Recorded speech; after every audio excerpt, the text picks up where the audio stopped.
Só informar os irmãos que a irmã Sumeia não veio hoje à noite porque ela está enferma, com gripe e tosse.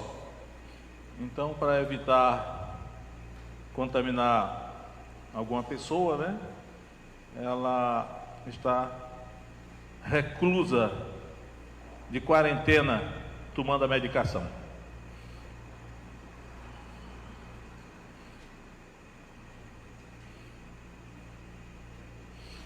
E aí, hoje à noite eu quero compartilhar com os irmãos uma mensagem que eu sempre tive medo de pregar, assim, com medo de ser mal interpretado, né? Mas eu percebo que Deus quer que eu pregue hoje. E aí eu vou procurar apresentar a mensagem de maneira mais assim branda, né? Porque a minha responsabilidade é repassar para os irmãos as coisas que Deus me revela no estudo da Escritura. E aí eu não posso pregar aquilo que eu escolhi, né? Eu tenho que pregar aquilo que está na Bíblia. A Bíblia fala assim, todo o conselho de Deus, né? Paulo disse, eu falei para vocês todo o conselho de Deus. Deus falou para Jeremias assim, Jeremias, manda Baruque escrever aquilo que sair da tua boca, não omitas uma só palavra. Até o rei mandou queimar aquela carta que Baruque escreveu. Aí Deus disse, vai, escreve outra. E falou tudo aquilo e ainda acrescentou mais coisas. Então, eu vou falar para os irmãos aqui, esse assunto que está aqui na Bíblia, dizendo que eu não tenho posição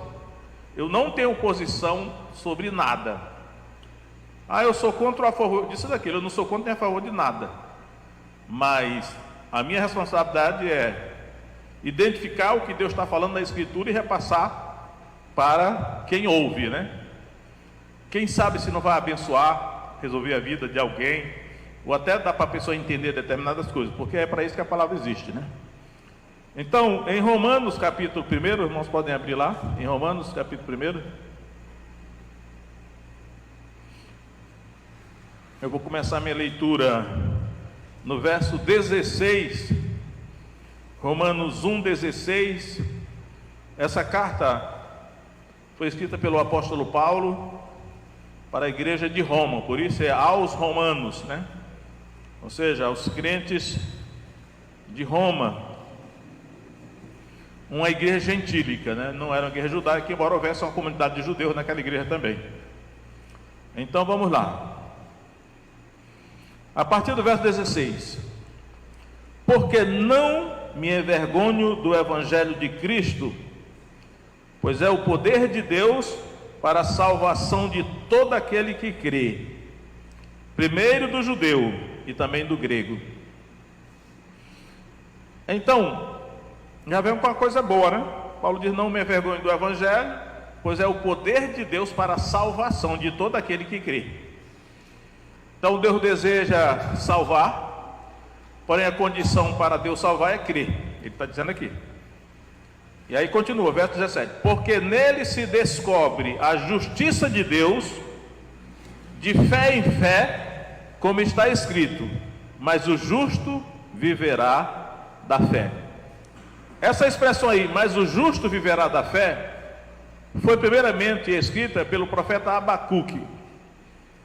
Acredito que Abacuque viveu mais ou menos uns 600 anos antes de Cristo. Aí Abacuque 2,4 diz lá, o justo viverá da fé. Essa expressão de Abacuque é repetida em Romanos, em Gálatas e em Hebreus. Mesma expressão, o justo viverá da fé. Então, já é aqui para nós aqui, né? O justo, pela sua fé, viverá. Nós não andamos pela vista, né? Paulo diz depois, nós não andamos por vista, nós andamos por fé. O justo pela sua fé viverá. É coisa boa, né? Isso aí é bom, está dando a dica, né? Como é que o justo deve viver. Continuando. Verso 18. Agora aqui a coisa já pega, né? Já vai ficando mais pesado, olha só. Porque do céu se manifesta a ira de Deus sobre toda a impiedade e injustiça dos homens que detêm a verdade em injustiça. E nós não vemos, mas nós temos a obrigação de acreditar em coisas que nós não vemos, porque Deus disse, e não somente Deus disse, depois ele vai dizer aqui, toda a criação de Deus, ela é uma prova de que Deus existe. Então, é por isso que ele usa a palavra aqui, todo homem é inexcusável, indesculpável. Nenhum homem pode alegar ignorância de não crer em Deus. Pode dizer assim, eu não creio em Deus porque eu não vejo Deus. Pois é, ele está dizendo aqui que esse argumento não vale não. Todo homem é indesculpável, injustificável, porque as coisas invisíveis de Deus, que nós não podemos ver, mas nós temos a obrigação de crer pelas evidências que Ele nos dá. Então o salmista, por exemplo, Salmo 19 assim, os céus proclamam a glória de Deus e o firmamento anuncia a obra das suas mãos. E aí isso aqui é a substância da fé, isso aqui, ele fala de fé, né? A fé é a prova das coisas que não se veem, é o firme fundamento das coisas que não se veem, e a prova das coisas que nós não vemos, né? A fé é o firme fundamento de coisas que se esperam, e a prova das coisas que não se veem. Hebreus 11 fala isso, né?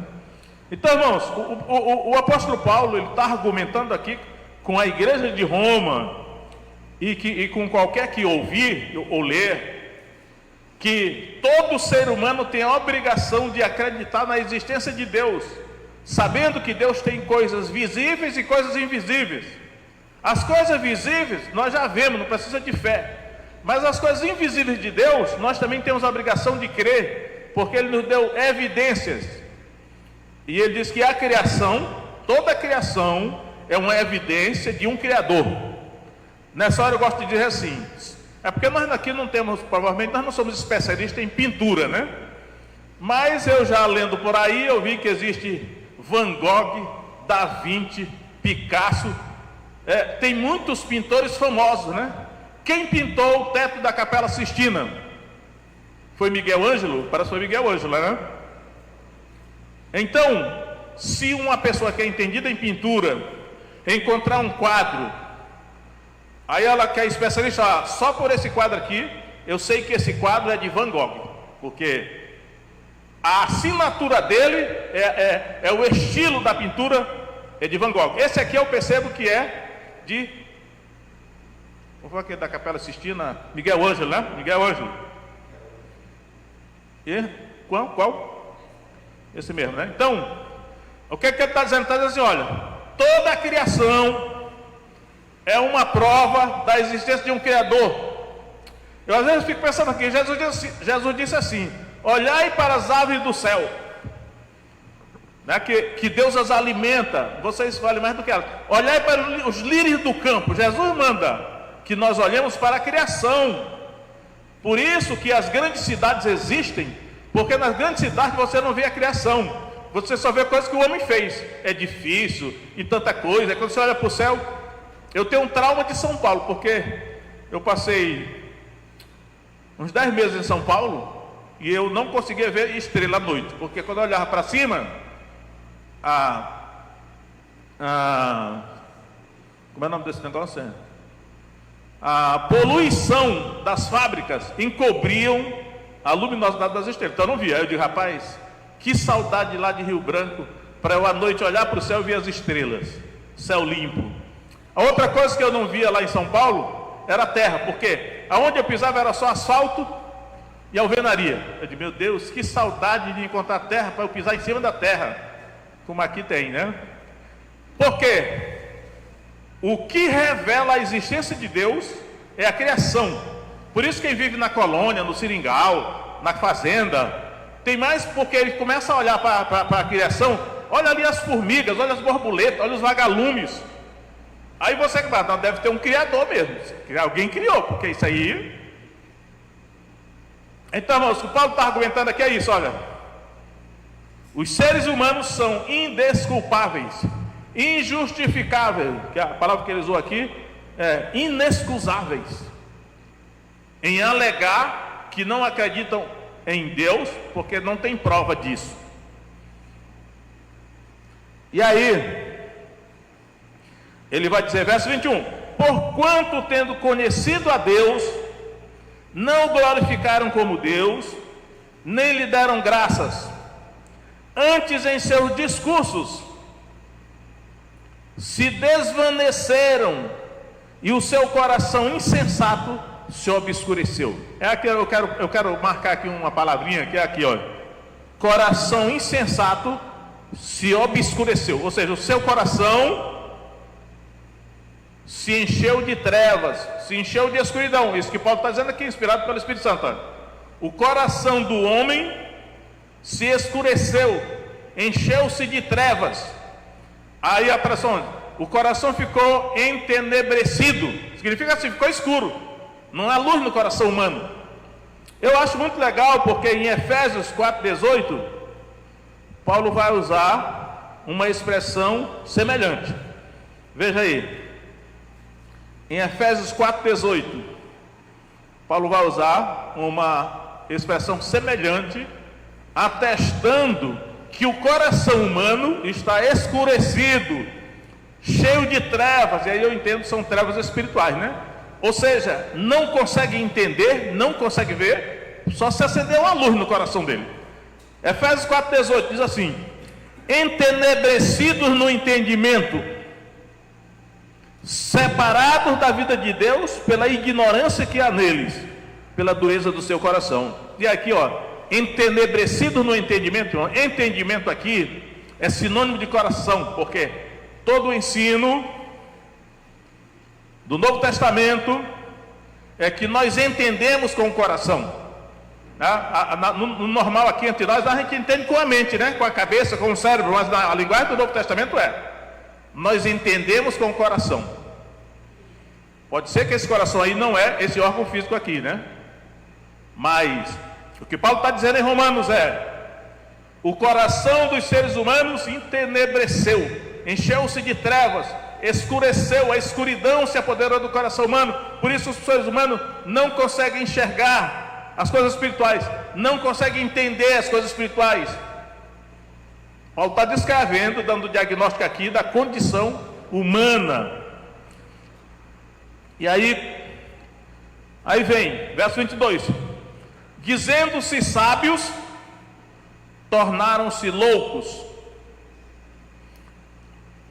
Lembra da parábola das 10 virgens? Que tinha 5 virgens sábias e 5 virgens loucas? É a mesma coisa que está dizendo aqui. Olha, dizendo-se sábios, tornaram-se loucos. Paulo está escrevendo para a guerra de Roma.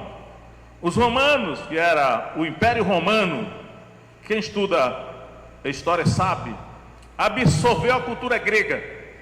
É um fenômeno assim, de uma nação que dominou a Grécia, mas foi dominada pela cultura grega. Qual era o forte dos gregos? A filosofia. Quando eles dizem, dizendo-se sábios, quem é que se dizia sábio? Os filósofos gregos. A gente sabe que foram famosos, né? Sócrates, Platão, Aristóteles são os mais famosos. Dizendo-se sábios, ou seja, os filósofos gregos se diziam sábios. Sabedoria, né? Filosofia, amor à sabedoria. Existiam os sofistas, de Sófos, sábio, que eram oradores, escola de oratória, né? Então, Paulo está dizendo aqui, eles se dizem que são sábios. Até os judeus, os romanos tinham sábios. Cícero, entre os romanos, Péricles, o século de ouro da Grécia, Demóstenes, o leão de Atenas. Eu botei o nome do meu filho ali de Péricles em homenagem ao governador de Atenas, 500 anos antes de Cristo, o século de ouro da Grécia, que era um renomado orador. O principal pecado, o pecado mais grave, o pecado que é a origem de todos os outros pecados, é isso que ele descreveu aqui. E ele fala aqui que os homens mudaram a glória do Deus incorruptível em semelhança da imagem de homem. Fazer imagem de homem é idolatria. A palavra que está aqui, não está a palavra no texto aqui, porque a palavra imagem que aparece aqui é a palavra ícon. Daí que vem a palavra ícone, ou iconoclastas. Ícones, imagem.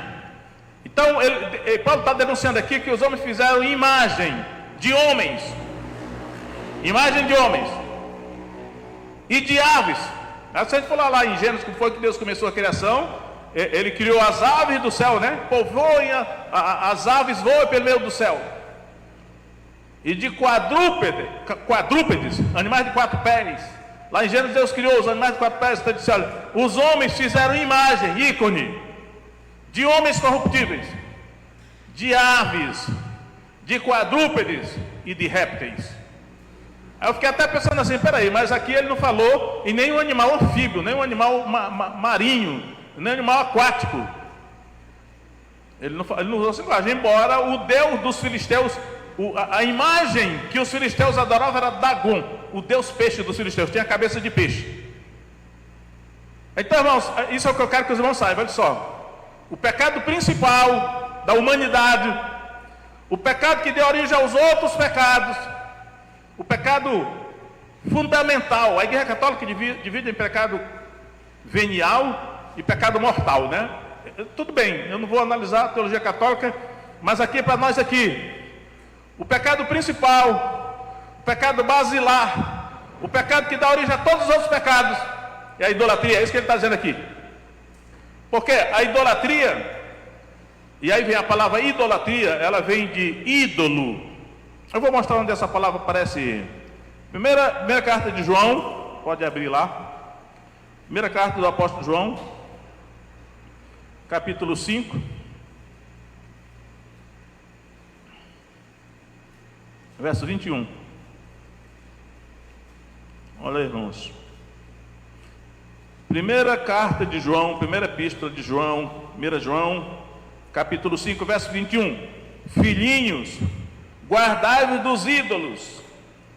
A palavra ídolo aqui é a palavra grega ídolo. É ídolo mesmo, está transliterada para o português por ídolo. O que é ídolo? Ídolo é uma representação.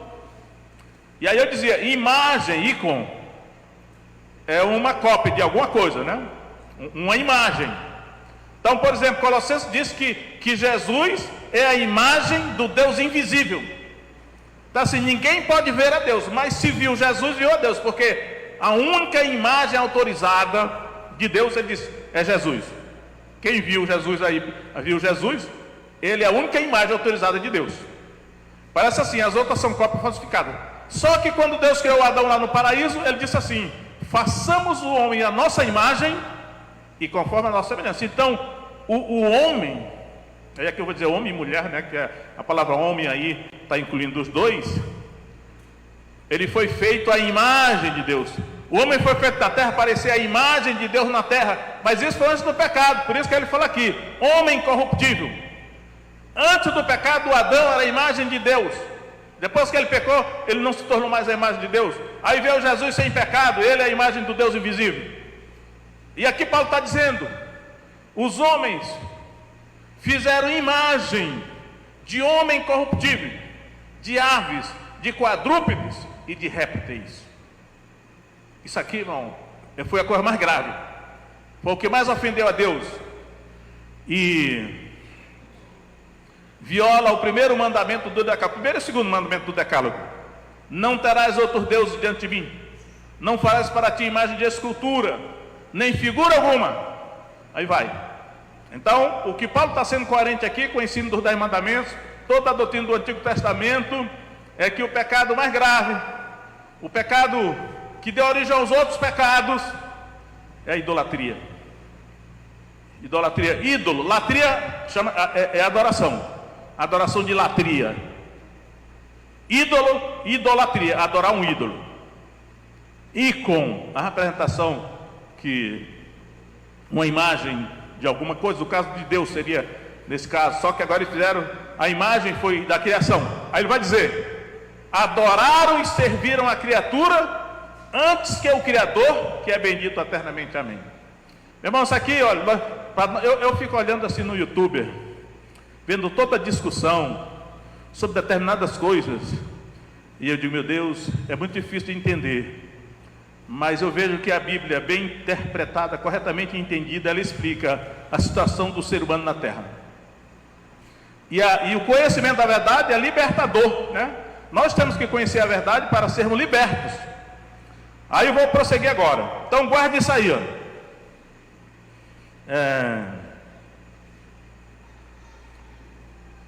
Pecado principal: fazer imagens da criação para adorar. E aí eu sei que muito crente usa a imagem, né?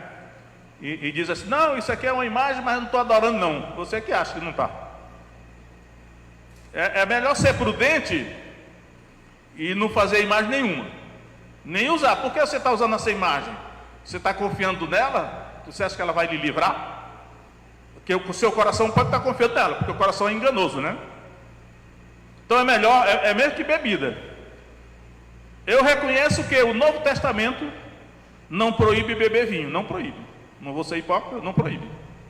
Mas se você tomar o primeiro copo, você não tem mais controle. Mas você pode escolher tomar o primeiro copo. E se você tomar o primeiro copo porque você escolheu, chega lá no fim, você não tem mais controle. Aí você vai dizer: agora eu estou escravizado, eu não tenho mais força para deixar. É mesmo, mas você podia quando você tomou o primeiro copo. Então, a mesma coisa da idolatria, né? Não faça imagem, não use imagem, porque o seu coração vai acabar confiando nessa imagem, apesar que isso você vai negar com a mente, né? Muito bem, irmãos. Agora, aí eu digo, quando eu estou falando aqui, eu não estou falando tipo assim, talvez não esteja nem falando para ninguém aqui, mas eu estou falando para as nações, para o mundo, entender por que a situação está desse jeito. Por isso que eu coloquei o nome dessa mensagem assim: Deus controla tudo. Porque agora eu vou entrar nessa área que é delicada. Veja o verso 24. Verso 24. Por isso, agora veja só a expressão aqui. Vamos analisar se eu estou interpretando direito a Bíblia, né? Por isso o quê? Porque os seres humanos fizeram as imagens da criação, adoraram as imagens da criação, quebraram o primeiro e o segundo mandamento do decálogo. Por isso Deus fez alguma coisa. Veja que a ira de Deus foi mencionada antes, né? Por isso também Deus os entregou às concupiscências dos seus corações. A palavra concupiscência, que aparece nas traduções em português, mas simplesmente é desejos. Concupiscência é desejo. Nós estamos sentindo algum desejo no nosso coração? É concupiscência, desejo. Tem a palavra lascívia, que geralmente tem uma conotação de desejos sexuais, mas concupiscência é desejo. Vão surgir desejos em nossos corações. E aqui ele está dizendo, peraí, vamos lá. Por isso também Deus os entregou às concupiscências dos seus corações, à imundícia, para desonrar os seus corpos entre si, pois mudaram a verdade de Deus em mentira, e honraram e serviram mais a criatura do que o Criador, que é bendito eternamente, amém. Verso 26 agora. Por isso Deus os abandonou a paixões infames. E aí eu quero dizer aqui, essa palavrinha abandonou é a mesma palavra entregou. Porque o que eu quero analisar aqui agora é a palavra, o verbo entregar. O verbo entregar aparece no verso 24, no verso 26 e no verso 28. Então, quando ele traduziu aqui, abandonou, a palavra correta é entregou. Essa palavrinha no grego é paradidomi. É a mesma palavrinha no verso 26, no verso 24, no verso 26 e no verso 28. Paradidomi. Entregou. Deus entregou. Aí aqui no verso 26. Por isso Deus os entregou a paixões infames, porque até as suas mulheres mudaram o uso natural, no contrário da natureza. E semelhantemente também os homens, deixando o uso natural da mulher, se inflamaram em sua sensualidade, uns para com os outros, homens com homens, cometendo torpeza e recebendo em si mesmos a recompensa que convinha ao seu erro. Agora, verso 28, olha a palavrinha entregai. E como eles não se importaram de ter conhecimento de Deus, assim Deus os entregou, novamente, entregou, a um sentimento perverso, para fazerem coisas que não convêm. E aí, irmão, para entender a situação, olha só, o tema da mensagem: Deus controla tudo.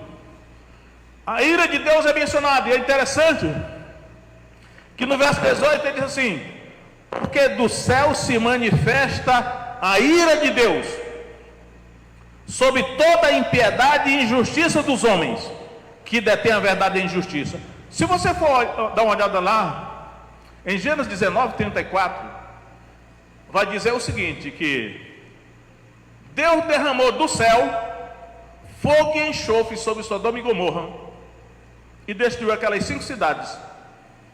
A ira de Deus se derramou sobre Sodoma e Gomorra, Adimá, Zeboim e Belá. Não, Belá, ele levou Belá, né? Que depois chamou Zoar.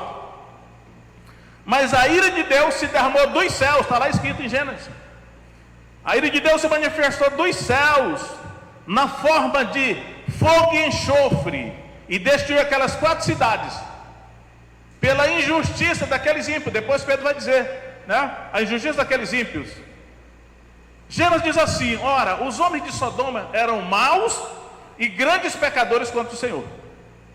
Então, irmão, será por acaso que aqui o apóstolo Paulo diz assim: dos céus se manifesta a ira de Deus sobre toda a impiedade e injustiça dos homens que detêm a verdade e a injustiça?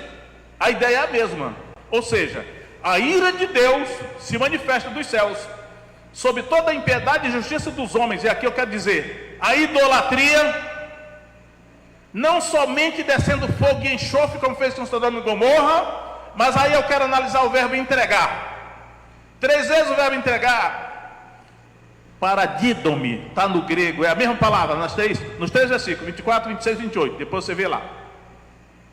Deus entregou, Deus entregou, Deus entregou, ou seja, a ira de Deus se manifestou dos céus, entregando tais homens a determinada situação.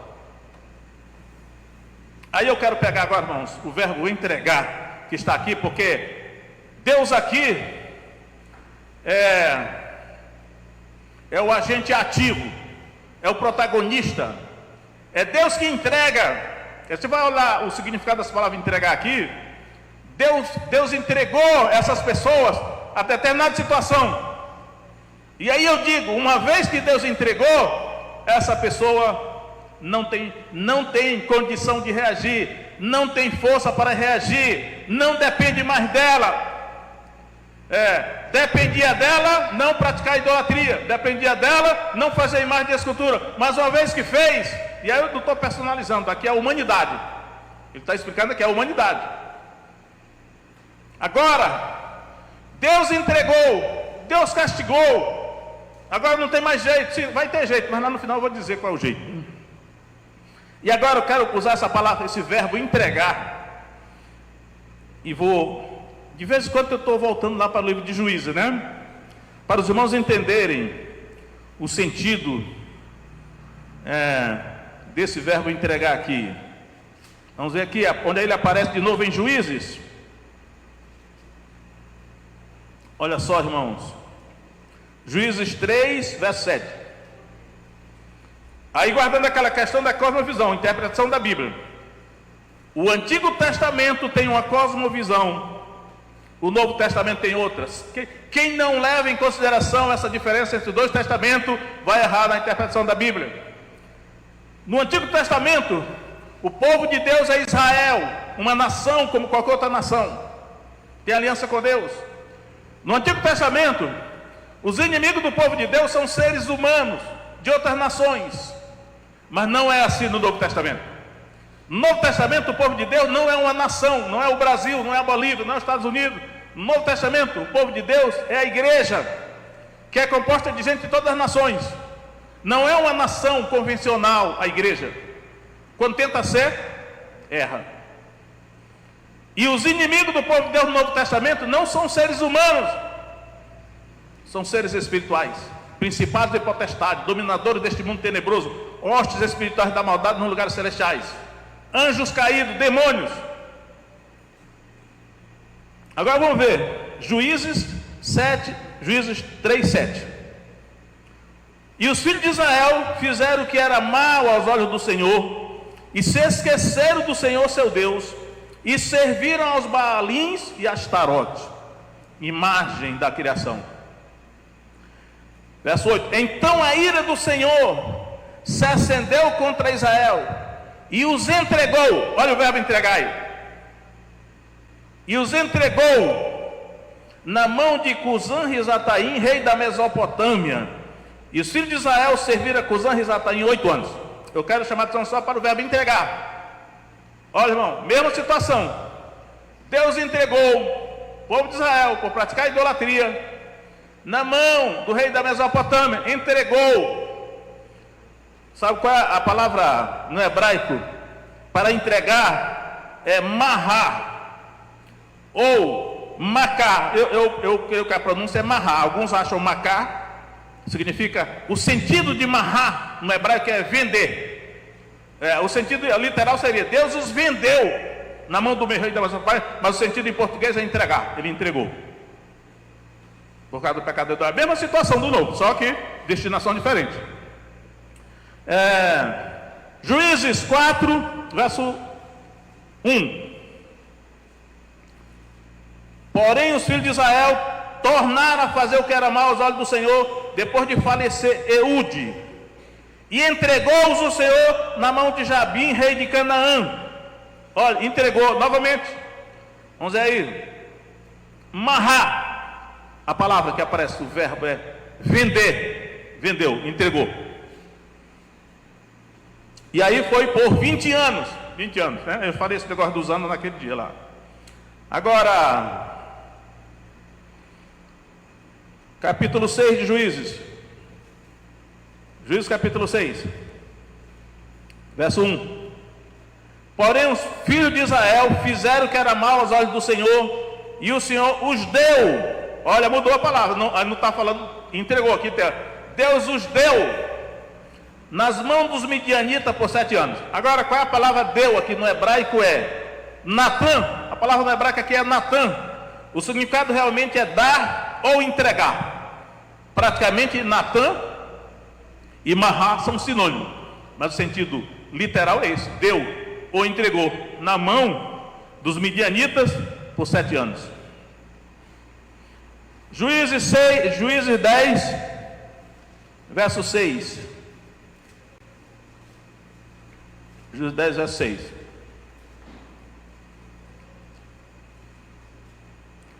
Então tornaram os filhos de Israel a fazer o que era mal aos olhos do Senhor, e serviram aos Baalins, a Astarote, aos deuses da Síria, aos deuses de Sidom, aos deuses de Moabe, aos deuses dos filhos de Amon, aos deuses dos filisteus, e deixaram o Senhor e não o serviram. E a ira do Senhor se acendeu contra Israel, e entregou-os, palavrinha aí, entregou-os, marrar, significa vender, entregou-os nas mãos dos filisteus e nas mãos dos filhos de Amon. 18 anos. Deus entregou. Eu pergunto a você, irmão, quando Deus entrega alguém na mão de alguém, tem como essa pessoa sair? Não tem.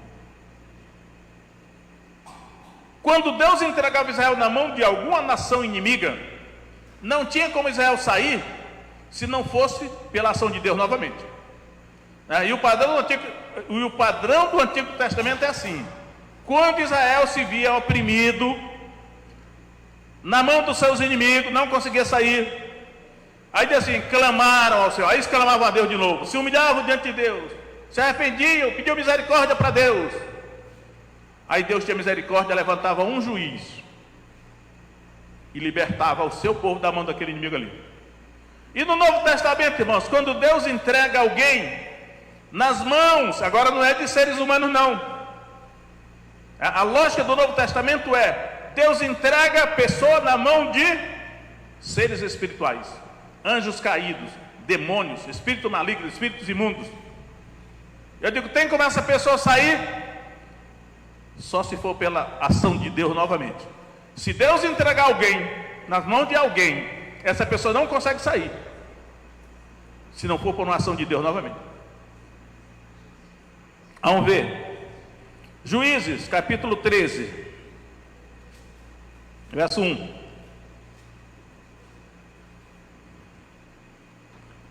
Diz assim: e os filhos de Israel tornaram a fazer o que era mal perante o Senhor. Assim o Senhor os entregou na mão dos filisteus por 40 anos. E entregou aqui é novamente a palavra Natã, que significa dar ou entregar. É praticamente sinônimo, mas enquanto que Mará significa vender, os vendeu, né? Aqui significa dar, deu na mão do fulano, mas entregou. O sentido em português mais correto é entregou mesmo. Aí eu pergunto, irmãos, era assim que Deus agia com Israel, que Deus disciplinava Israel, que Deus castigava Israel. Ele entregava Israel na mão dos seus inimigos, e só tinha saída quando Israel se arrependia, se humilhava perante Deus, e aí Deus intervia novamente para poder livrar. Aí eu pego no Novo Testamento, é do mesmo jeito. Então, não é por acaso, irmãos, que o apóstolo Paulo, ele usa o verbo entregar, e aqui no grego é paradidomi, entregar, 3 vezes, no verso 24, verso 26 e verso 28. Ou seja, Paulo está dizendo que por causa do pecado da idolatria, né, pecado mais grave, quebra do primeiro e do segundo mandamento do decálogo, Deus entregou tais pessoas. Aí ele não usa o nome dos espíritos aqui, né? Mas ele usa o nome dos desejos, concupiscências, que esse espírito suscita no coração humano. E aí, simples assim, né? Tá simples assim. Eu acho que a palavra de Deus está dando diagnóstico da condição humana. Aí não adianta você dizer para uma pessoa que Deus entregou na mão desses seres, deixa isso, ela não vai conseguir. É necessária uma intervenção divina para libertar ela da mão desse inimigo que Deus mesmo entregou. Lembra que Hebreu repete muito isso, ó. Horrenda coisa é cair nas mãos do Deus vivo. O nosso Deus é um fogo consumidor. E olha o que ele está falando ali, eu creio que ele está falando para a igreja mesmo. Então, meus irmãos, eu quero que os irmãos saiam com o seguinte quadro da mente. Primeiro quadro: a idolatria é o pecado principal. Se livre da idolatria, fuja da idolatria. Filhinho, guardai-vos dos ídolos. João termina o seu caso dizendo isso. É claro que no Novo Testamento idolatria não é só adorar ídolo. Pode ser outras coisas que a pessoa pode adorar dinheiro, por exemplo, né? Mamon é um deus, né? Ou então diz assim, cujo Deus é o seu próprio ventre. E aí nós temos que ter cuidado, porque eu tenho o maior medo desse pecado aí da gula, né? Porque o Novo Testamento diz que a gula pode ser uma forma de manifestação do pecado da idolatria, porque quem é o nosso Deus? Aquele que nós servimos. Quem é que nós servimos? O nosso ventre? Tudo que o meu ventre dá, eu dou para ele. Eu tenho até uma desculpa esses dias, não, mas por causa do Covid eu estou procurando me alimentar bem e tal, né? Mas tem que ter cuidado, né? Porque senão o nosso Deus vai ser o nosso ventre, se torna um ídolo. E o Novo Testamento, então, ele não limita a idolatria apenas à questão de imagem da criação. Ele vai além. Mas aí eu quero mostrar para os irmãos o seguinte, irmãos. Olha só, primeiro quadro. Esses homens provocaram a ira de Deus ao praticar a idolatria. Então, esses homens que eu estou dizendo, não é desde Adão. A humanidade toda caiu debaixo dessa situação. Porque os corações ficaram entenebrecidos. Eles não enxergam mais as coisas espirituais, não vê as coisas, não entendem mais as coisas espirituais. E aí, a consequência disso é uma deformação da adoração para a qual o ser humano foi criado. Através, então, passa a adorar imagens da criação. inclusive homens corruptíveis, ele fala aves, quadrúpedes e répteis. E a partir daí provoca a ira de Deus. E provocando a ira de Deus, Deus os entrega. E aí, irmão, aí a coisa pega, porque é Deus que entrega o ser humano a sentimentos, a desejos que ele não pode se libertar, só se for com a intervenção divina novamente. E aí eu vou avançar no próximo passo para os irmãos perceberem que não é tão simples assim. Olha só, quando chega no verso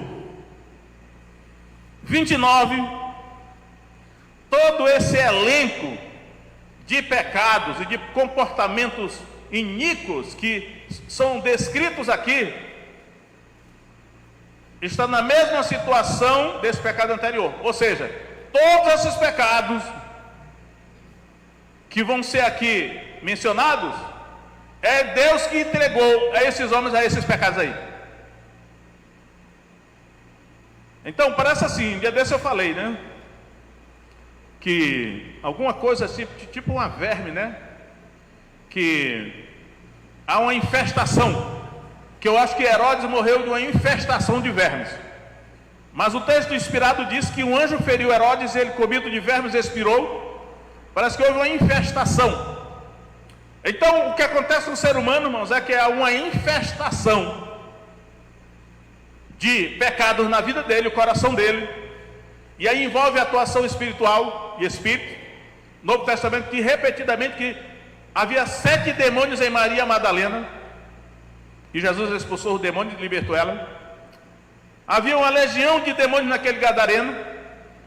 Alguns acham que a legião era de 2.000 homens, ou outros acham que era de 6.000. Eu, para não dizer que a gente está exagerando, eu prefiro ficar com os 2.000 porcos que se manifestaram ali, quase 2.000 porcos, né? O certo é que a situação do coração humano com a infestação de pecados é uma infestação espiritual que o próprio Deus, aí eu entendo isso aqui agora, o próprio Deus entregou tais pessoas para essa situação. Por isso que Deus deve ser temido. E aí eu vou dizer agora, o que o apóstolo Paulo prossegue agora, na descrição, eu creio que essa descrição aqui ainda está dentro daquela palavra. Deus entregou tais homens a um sentimento depravado para fazer coisas que não convém, vou dizer agora. Verso 29. Estando cheios de toda iniquidade, fornicação, malícia, avareza, maldade, cheio de inveja, homicídio, contenda, engano, malignidade, sendo murmuradores, detratores, aborrecedores de Deus, injuriadores, soberbos, presunçosos, inventores de males, desobedientes aos pais e às mães, nécios, infiéis nos contratos, sem afeição natural, irreconciliáveis, sem misericórdia, ou seja, cruéis, os quais, conhecendo a justiça de Deus, que são dignos de morte, os que tais coisas praticam, não somente as fazem, mas também consentem aos que as fazem. Não, todo esse elenco de pecados aqui que Paulo enumera, creio eu hoje, que são consequência de Deus ter entregue essas pessoas na mão desses pecados aí. Porque tudo começou com a idolatria.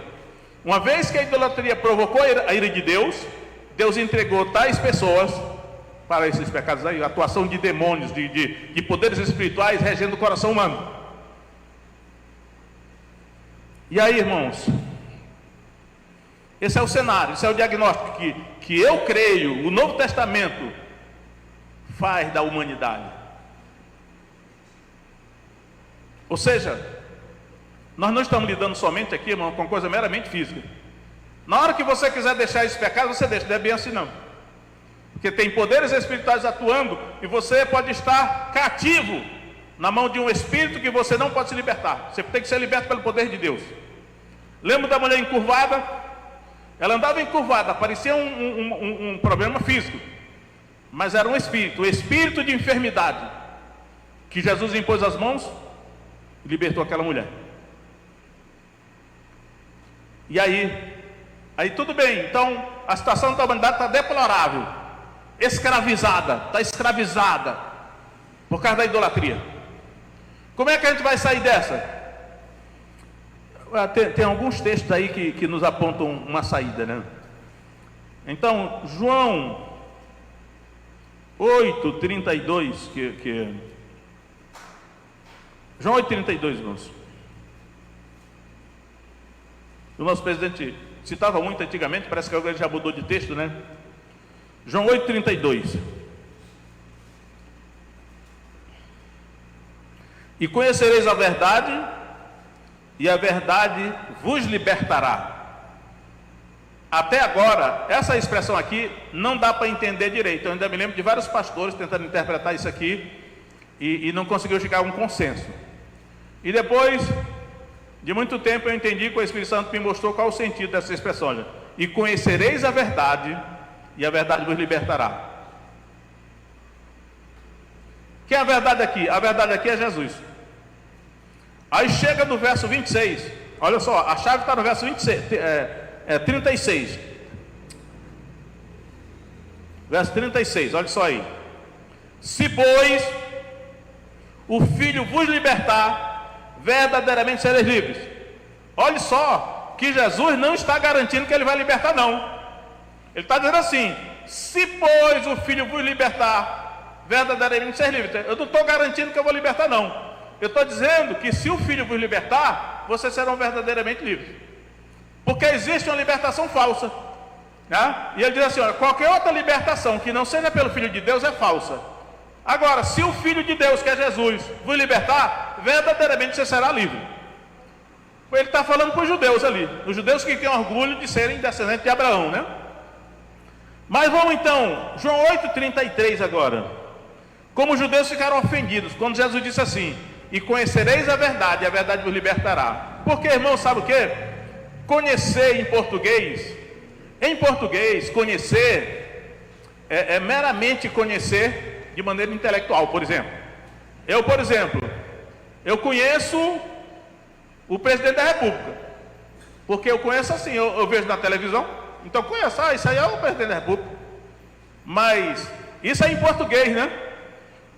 Vamos lá para o hebraico do Antigo Testamento. Do Antigo Testamento, o hebraico do Antigo Testamento, a palavra conhecer significa ter intimidade. Então, por exemplo, Gênesis capítulo 4 diz assim: conheceu Adão a sua mulher, e ela concebeu e teve um filho, Caim. Depois ela teve outro filho chamado Abel. Tornou Adão a conhecer a sua mulher, ela teve outro filho chamado Sete. Ou seja, conhecer, e eu digo aqui, não é só no hebraico não, mas até no grego do Novo Testamento, conhecer significa ter intimidade. E quando Jesus diz assim: conhecereis a verdade, e a verdade me libertará, é assim, conhecer no sentido de ter intimidade. O Filho de Deus, né? Aí os judeus se ofenderam, e vi aí 33 agora. Responderam-lhe: somos descendência de Abraão, e nunca servimos a ninguém. Como dizes tu, sereis livres? Respondeu-lhe Jesus: em verdade vos digo, que todo aquele que comete pecado é escravo do pecado. Ora, o escravo não fica para sempre em casa, o filho fica para sempre. Se, pois, o Filho vos libertar, verdadeiramente sereis livres. Então, meus irmãos, olha só, a Bíblia é muito coerente, né? Difícil de interpretar, é só por revelação.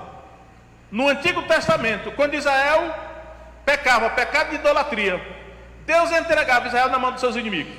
Aí eu digo, por tantos anos, né? Na mão dos filisteus, 40 anos. E aí o povo se arrependia, clamava ao Senhor. O que Deus fazia? Levantava um juiz. Sansão foi um desses juízes, Gideão foi outro, Jefté foi outro. Ele levantava um homem que o Espírito Santo vinha sobre ele. Aí o Espírito Santo sobre aquele homem libertava o povo. Deus fez a mesma coisa no Novo Testamento. Jesus veio na figura de um juiz. Jesus é a sequência do livro de Juízes, né? Deus levantou um juiz. Tem uma profecia que diz assim: feriram no queixo o juiz de Israel. Está se referindo ao Messias. O Messias veio na figura de um juiz. Ele é o juiz que Deus levantou para libertar a humanidade que está escravizada na mão dos seres espirituais e não consegue sair. Então, para nós aqui entender, né? O juiz está aí. Jesus é o juiz. É o juiz dos vivos e dos mortos. No Novo Testamento diz. Só que ele é o juiz naquele sentido do Antigo Testamento, o libertador. A figura do juiz é a figura de um libertador. Jesus é muito chamado de Salvador. Porém, o sentido mais correto da missão do Messias Jesus é libertador. Ele veio para libertar. Ele veio para libertar o ser humano da mão dos seres espirituais que os escravizam, através desses pecados aí. Então, e agora? Como é que a gente faz? Já que tem muita gente na igreja que está cativa, escravizada ainda. Jesus não veio para libertar? Eu só vejo uma maneira. Eu estava lendo agora esses dias o livro do Antigo Testamento. Aí os judeus foram infiéis a Deus. Aí depois que foram escravizados, clamaram. Aí Deus disse assim: não, eu já levei vocês demais. Vão clamar os deuses que vocês adoraram ali. Vão clamar para ele. Eu não vou mais me meter nisso não. Não, Senhor, tem misericórdia, não sei o que. Só essa vez nos livra, não sei o que. Aí Deus, que tem um coração mole às vezes, né? Não acho que não é coração mole não, mas é misericórdia, né? A Bíblia diz até assim: Deus se angustiou. Eu digo: rapaz, eu não sabia disso. Deus angustiado, quem poderia imaginar? Deus se angustiou vendo a situação de Israel. Eu digo: meu Deus, Deus se angustiou. Tem duas escrituras que diz que Deus se angustiou ao ver o sofrimento do seu povo. Mas eu acho que é o mesmo sentimento de um pai quando vê um filho no caminho errado, se angustia. Só que Deus pode agir. Só que ele não age na injustiça, ele age na justiça. Cumprindo os padrões que ele estabeleceu, né? Mediante arrependimento. Então, irmãos, nós que sabemos disso, tem duas coisas. Quando nós virmos nós mesmos escravizados a qualquer pecado, a gente tem que se humilhar diante de Jesus. Porque ele disse: se pois o Filho vos libertar, verdadeiramente serei livre. Ou se nós virmos algum parente nosso escravizado em algum pecado, sabemos que ele não tem força para sair. Então nós temos que interceder por essa pessoa, para que Jesus, o libertador, o juiz, liberte ela. Porque ele disse que não tem outro jeito. Qualquer outro tipo de libertação é falsa. Ele disse: se pois o Filho vos libertar, verdadeiramente serei livre. E para libertar disso, conhecereis a verdade. Conhecer no sentido de ter intimidade com ele, o Espírito Santo. Então, deixo aí essa palavra para os irmãos que ouvem diretamente aí, né? Tanta discussão na televisão. Na televisão não tanto, no YouTube, tanta coisa, cada um fala o que sabe, o que Deus revelou para ele. Mas eu creio que essa visão é libertadora para os seres humanos. A libertação está à mão, né? Mas não devemos criticar ninguém, porque aí está a mensagem da Escritura. Vamos orar?